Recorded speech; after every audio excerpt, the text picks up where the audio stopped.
Previously on the seventh day. The Sabbath, the most glorious day in the law, has been changed into the Lord's Day. This has not been done by the command of Christ, but by the authority of the church. I care not whether you keep Saturday Sabbath, Sunday Sabbath, or Monday Sabbath. But if we have respect to God or to his scriptures, let us give him a day of his own choice and not another. And now, part 9 of the seventh day. Revelations from the lost pages of history.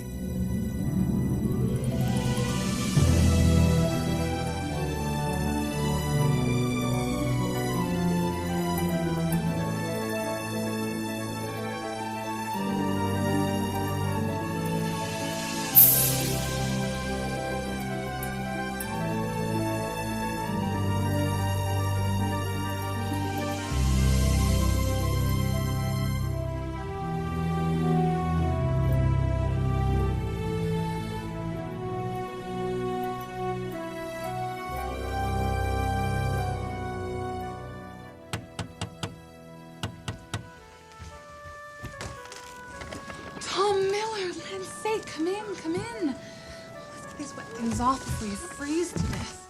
The governor sent me. It's a matter of great urgency. I must speak with your husband. He's not well, Tom, but I know he'll be glad to see you. Come and sit by the fire.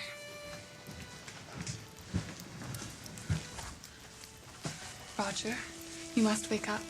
Tom Miller is here from Governor Winthrop. Tom Miller? Aren't you a sight for sore eyes? What brings you all the way from Boston on a night like this? The governor sent me, sir. I've ridden the whole way with no rest. But it's a matter of great urgency. Mr. Winthrop sends word of great danger for you. The magistrates want to send you back to England. They've dispatched Captain Underhill and his men to take you by surprise. So, my high and mighty judges, they're not content with banishing me from the colony. Do they not know I am a sick man? Mary, some of that special tea, please. I would offer you some, but it's a rather bitter concoction. I was taught it by the wild Americans, the barbarians, as the Christians like to call them. And yet we are the ones who have stolen their birthright and occupied their homeland. And we call them barbarians. Thank you, dear.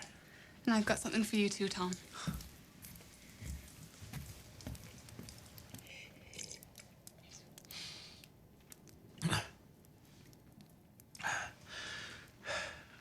So, it seems as though they are afraid I will find refuge in this wilderness and raise an army of malcontents and nonconformists. This is now their plan for my future. It's the dead of winter, and they want to send me on a ship back to England. Perhaps England would be a welcome change. More civilized and all. Civilized, you say? Let me tell you what going back to England means. Going back to England means falling into the merciful hands of the Archbishop William Laud. I can well remember how civilized he was when he condemned Alexander Leighton for following his own conscience. Leighton? Well, you've not heard of him. As fine a Christian as walked. In civilized England, William Laud, in Christian kindness, you can be sure, condemned him to 36 stripes across his naked back, to have his ears cut off, his nose split, and his face branded.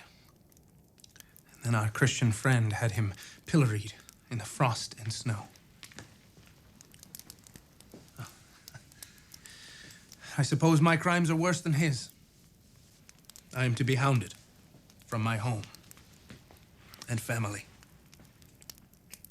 for standing in support of freedom, for preaching the gospel of liberty, and for upholding the rights of every man, even the Indian. Tom Miller,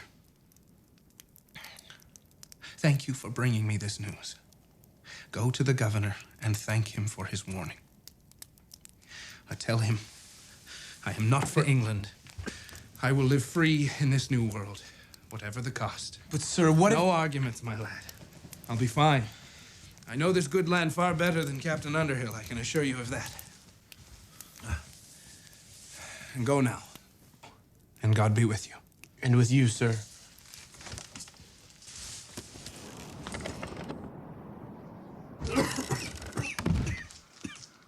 Good lad, that.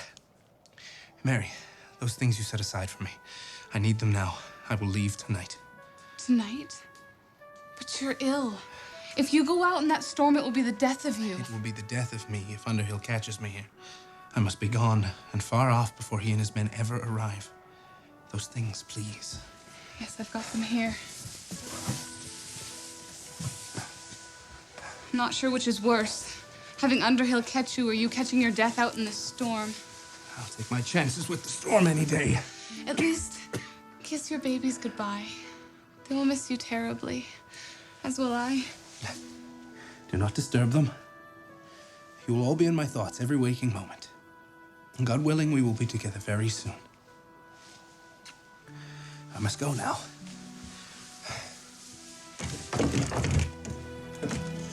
If Underhill catches me here, you may well be in danger yourself.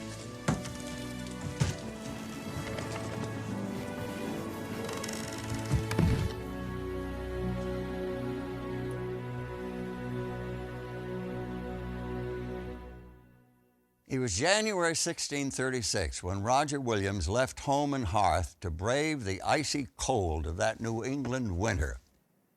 His flight was an act of defiance against a repressive regime. And this was a defining moment in the cause of religious liberty. And it would have a significant impact on the story of the seventh-day Sabbath. Historians and biographers portray Roger Williams as a man of strong convictions, a warm heart, and a stubborn, invincible will. He was passionate about the individual rights of all men, and he advocated the separation of church and state, a truly radical concept in a world where religion was enforced by civil law.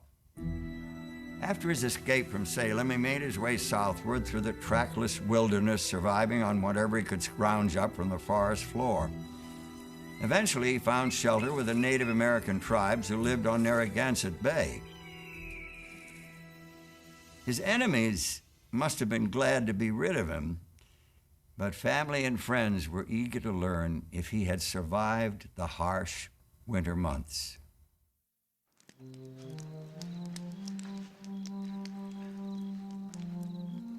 I'm sorry. I'm looking for my friend, Mr. Roger Williams. I was told you may know about him. Well, he was very sick and is more than likely... He's more than likely been nursed back to health by his good friends and is doing just fine, thank you.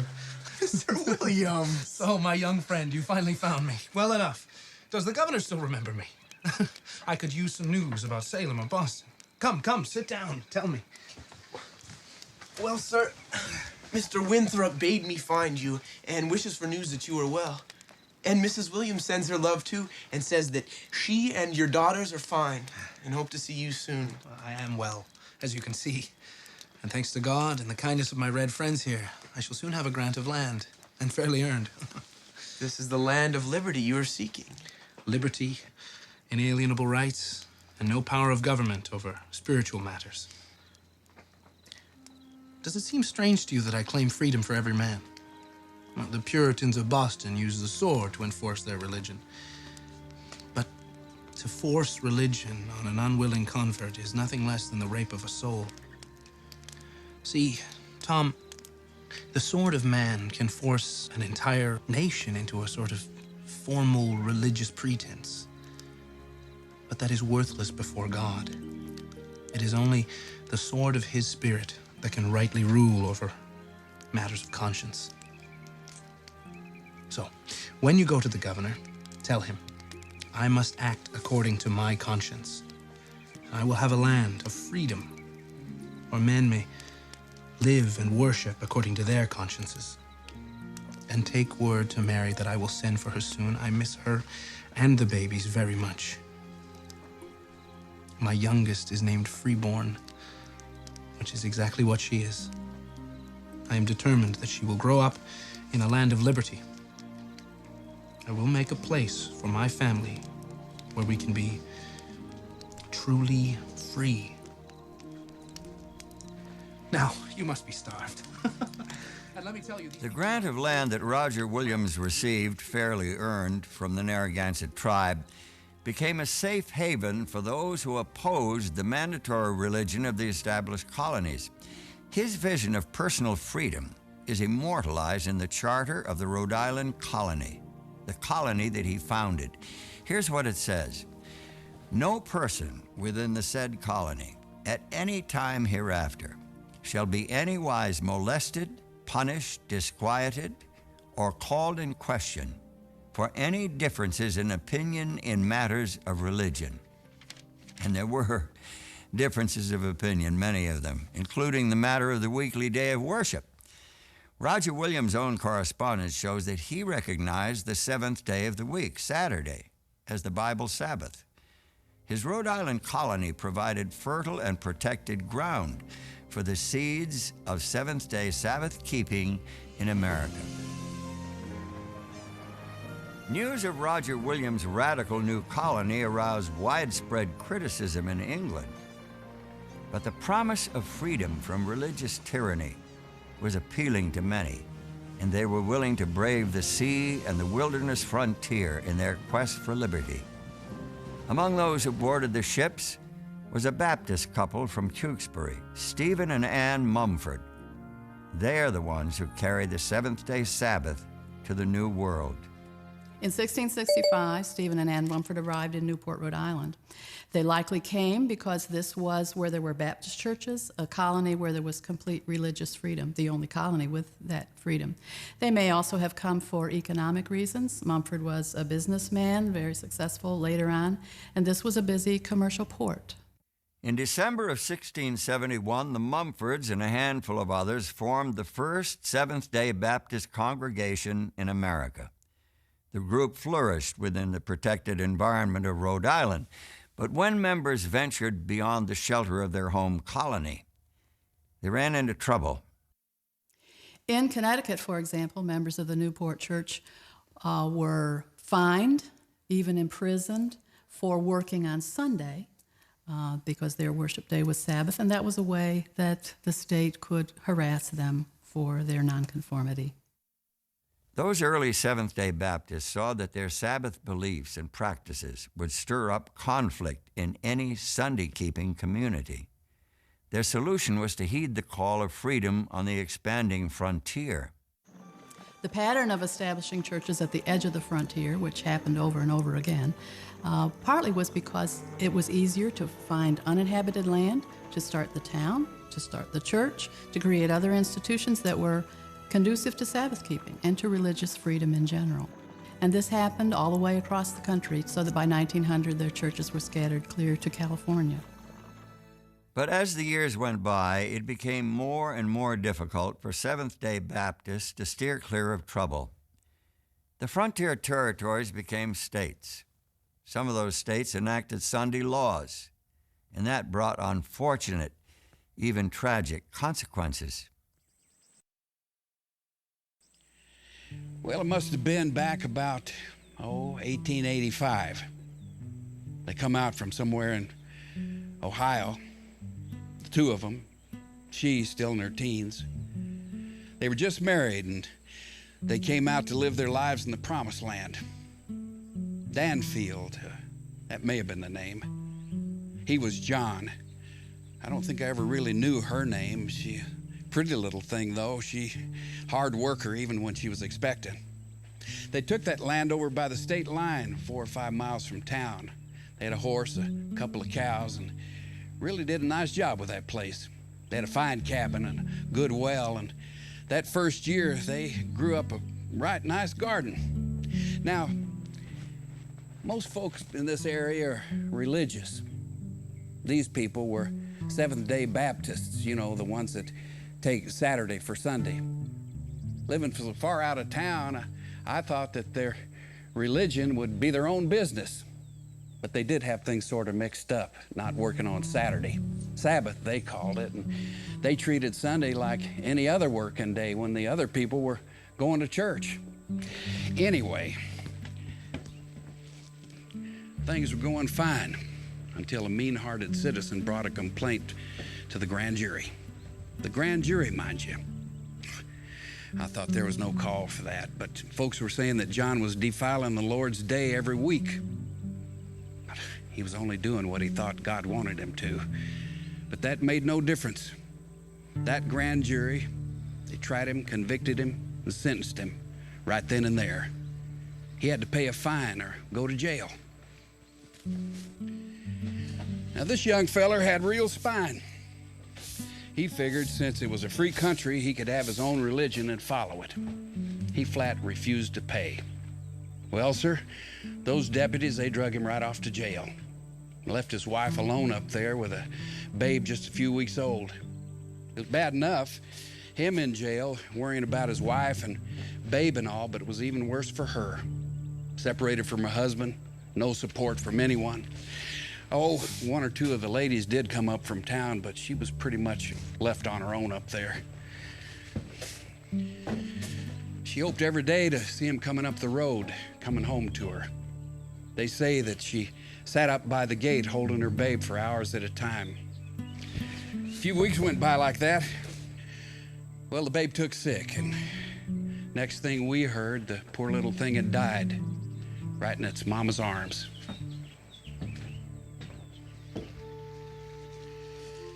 It was heartbreaking seeing her and a few of the town folk putting that little bundle in the ground.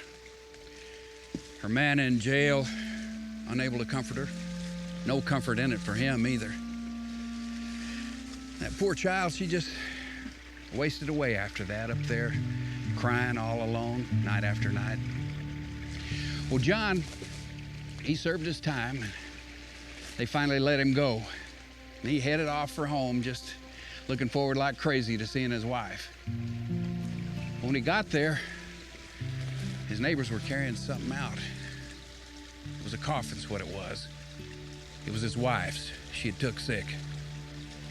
If you ask me, I'd say it was a broken heart that killed her. Well, he never said a word. He just followed him up to the graveyard and watched him put his wife in the ground next to his little baby. And he threw himself down and he cried till there were no more tears left to cry. He hardly said goodbye to his soul before he rode out of here. We haven't heard from him since. I just hope he found a place where he could live free. The Seventh-day Baptists weren't the only ones who moved out to the frontier for religious reasons. Conrad Beisel, a young German refugee, was looking for a new place to put down his own roots. He arrived in Pennsylvania in 1720, looking for a quiet place where he could experience the presence of God. But there were just too many distractions in the settlements around Philadelphia. So he moved west to the wilderness, along the banks of the Cocalico Creek, in what is now the town of Ephrata.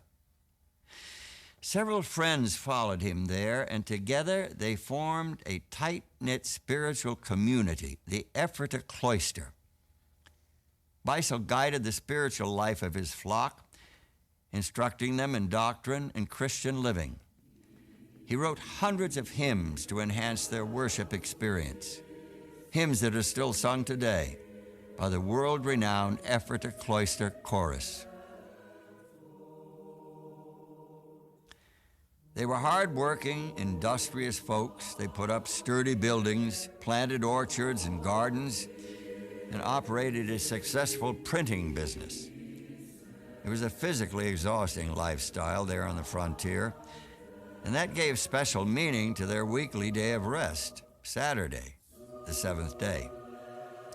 Beisel described his Sabbatarian views in a treatise he wrote in 1728, Mysterion Animeus, or the Mystery of Lawlessness. In that treatise, he described the Sabbath as a gift of God's grace to release people from work once a week.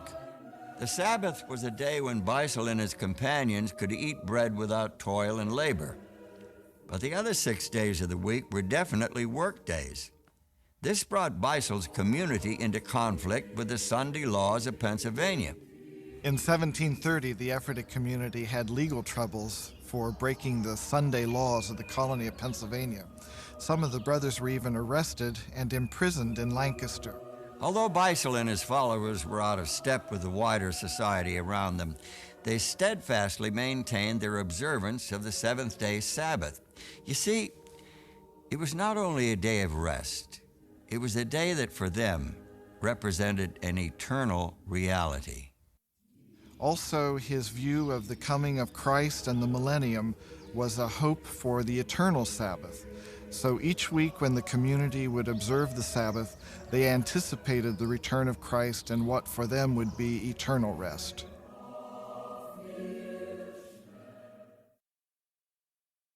Like Beisel, Nicholas Ludwig von Zinzendorf was born in Germany. He was a count, part of a noble family. Even as a young man, he had a sensitive, devotional spirit. When he was 19, he visited a gallery in the town of Dusseldorf, where he saw a painting that would change his life forever. It portrayed Jesus on the cross, wearing the crown of thorns. Beneath the painting, he read the words, "All this I have done for thee. What hast thou done for me?" Count Zinzendorf devoted the rest of his life to answering that question. In 1722, he permitted a group of refugees to settle on his land in eastern Germany. They were a remnant of the Moravian religious movement that traced its roots back to the teachings of John Huss, who had died as a martyr some 3 centuries earlier. Now, although Zinzendorf was a lifelong Lutheran, he fostered a spiritual renewal among the Moravians, reviving their faith and inspiring them with a new vision. In fact, he eventually became a bishop in the reborn Moravian Church. Zinzendorf had a vision of how the message of Christ's love could be shared with the whole world. And so beginning in 1732, he sent the Moravians out all across the world as missionaries to take the gospel across cultural boundaries. 9 years later, in 1741, some of Zinzendorf's missionaries arrived in eastern Pennsylvania to begin their work among the Native American Indians. They founded the town of Bethlehem, and a short time later, the Count arrived to help organize the community and advance its mission. Nicholas Zinzendorf had the idea that the Native Americans were the 10 lost tribes of Israel. And so for them to become truly Christian, they needed to have an understanding of the Jewish heritage as well, which included certainly Sabbath observance. Zinzendorf himself observed the seventh day of the week as a day of rest from labor and for communion with God and fellow believers. He recommended this practice to the Moravians in Bethlehem. They agreed unanimously, stating that the Sabbath is to be observed in quietness and in fervent communion with the Savior. Zinzendorf felt that the Sabbath was the actual day of rest, and that's when they began to mentally prepare themselves to, as I believe Zinzendorf wrote at one point, let God work in them. And then Sunday was the legal Sabbath that English law provided for, and the Moravians actually practiced both.